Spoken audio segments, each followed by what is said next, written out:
열대 동태평양 지역에서 대기와 해양의 상호작용으로 2에서 7년 주기로 해수면 온도가 변화하는 중요한 기후현상이 존재하는데요. 이를 엘니뇨와 라니냐 현상이라고 부릅니다. 저희 과학자들은 엘니뇨와 라니냐 현상을 전 세계 이상기후 발생의 주요 원인 중에 하나로 꼽고 있지요. 우리나라에서는 동태평양 척도지역 바다인 남이5도부터 북이5도, 서경 170도부터 120도인 엘니뇨 감시구역에서 3개월 이동평균한 해수면 온도가 평년보다 0.5도 이상으로 5개월 이상 지속될 때 그 첫 달을 엘니뇨의 시작으로 보고 있어요. 라니냐는 엘니뇨와 반대되는 현상으로 그 엘니뇨 감시구역에서 해수면 온도가 평년보다 0.5도 이상 낮은 저수온 현상이 5개월 이상 지속되는 현상을 말합니다.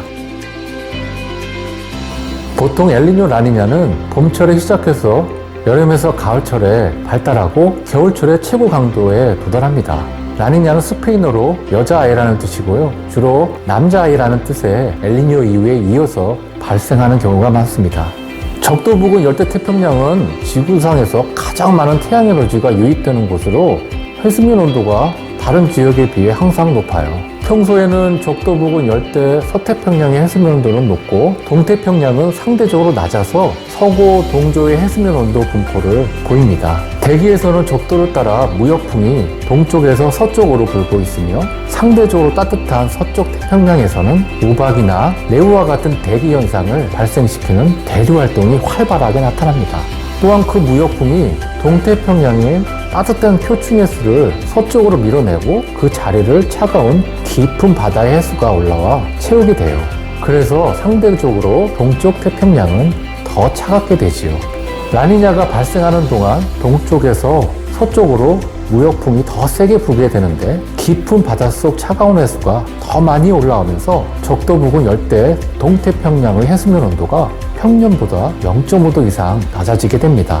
반대로 적도 부근 동쪽 태평양에서 무역풍이 약해지면 차가운 깊은 바닷속의 물이 해수면으로 올라올 수 없어 적도 부근 동태평양의 해수면 온도가 평년보다 높아지는 엘니뇨가 발생합니다. 엘니뇨 라니냐는 열대 태평양에 국한되어 나타나는 현상이지만 대기와 해양의 흐름을 통해서 물리적으로 지구상에 멀리 떨어진 지역의 기상기후에 영향을 줄 수 있어요. 그 영향은 지역과 계절에 따라 다르게 나타납니다. 라니냐가 발생하면 첫 번째로 일반적으로 겨울철 북반구의 여러 나라들의 한파를 유발할 가능성이 높아요. 특히 미국, 캐나다가 있는 북미에는 한파뿐만 아니라 가뭄이 몰아닥칠 가능성이 큰 것으로 알려져 있습니다. 또한 브라질, 아르헨티나 등 남미에도 가뭄이 발생할 가능성이 커지고 반면에 태평양을 사이에 두고 반대편에 있는 호주와 파푸아뉴기니, 인도네시아에는 홍수와 태풍 발생 가능성이 아주 높아집니다. 라니냐가 발생시킨 홍수와 태풍 그리고 가뭄은 심각할 경우 많은 인명과 재산 피해를 일으키곤 합니다. 이와 같은 라니냐의 지역기후에 미치는 영향으로 우리의 먹거리에도 영향을 미치게 되는데요. 세계 주요 곡물 수출국인 미국, 캐나다, 브라질은 가뭄 및 저온 현상이 나타나서 국제 곡물 가격의 불안정이 나타날 가능성이 아주 커집니다. 설탕 주산지인 동남아시아와 호주에는 극심한 장마가 이어져서 설탕의 가격을 불안정하게 만들고요. 이로 인해 설탕의 소비자 가격이 인상될 수 있습니다. 또한 라니냐로 인해 북반구에서 한파가 증가하게 되면 겨울철 난방 수요가 늘어나게 되는데요. 이로써 중국에선 극한의 추위를 버텨내기 위해서 석탄 보일러를 이용한 난방 공급이 증가하면서 스모그가 더욱 심해질 가능성이 커지게 됩니다.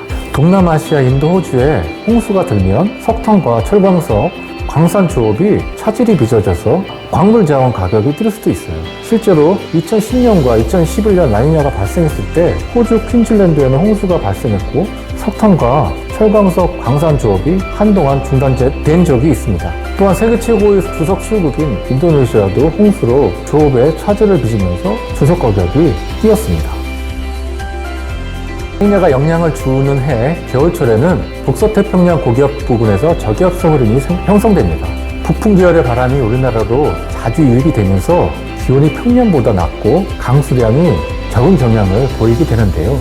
라니냐 해인 2012년 겨울철 전반에는 우리나라의 평균 기온은 3.9도씨로 평년보다 0.5도 낮았고 강수량은 41.9mm로 건조하여 라니냐의 일반적인 경향이 나타났어요.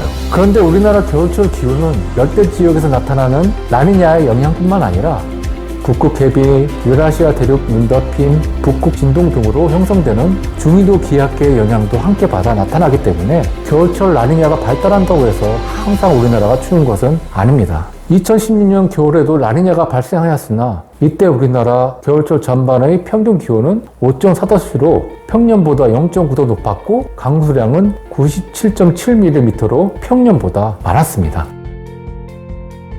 저희 에이펙 기후센터에서는 향후 6개월 동안 기후 전망을 위해서 기후 예측 모델들을 기반으로 하는 예측 시스템을 운영하고 있는데요. 그 예측 시스템으로부터 향후 6개월 엘니뇨 감시 구역의 해수면 온도의 평년 대비 차이를 보고 강한 엘니뇨, 약한 엘니뇨, 중립, 약한 라니냐, 강한 라니냐 7개의 범주에서 엔소의 종류 및 강도에 관한 예측 정보를 생산하게 됩니다. 엔소의 이러한 에이펙 기후센터의 엘니뇨 라니냐 확률 시스템을 2018년부터 운영하고 있는데요. 이 시스템을 통해서 엘니뇨 라니냐 예측 정보가 제공되고 있습니다.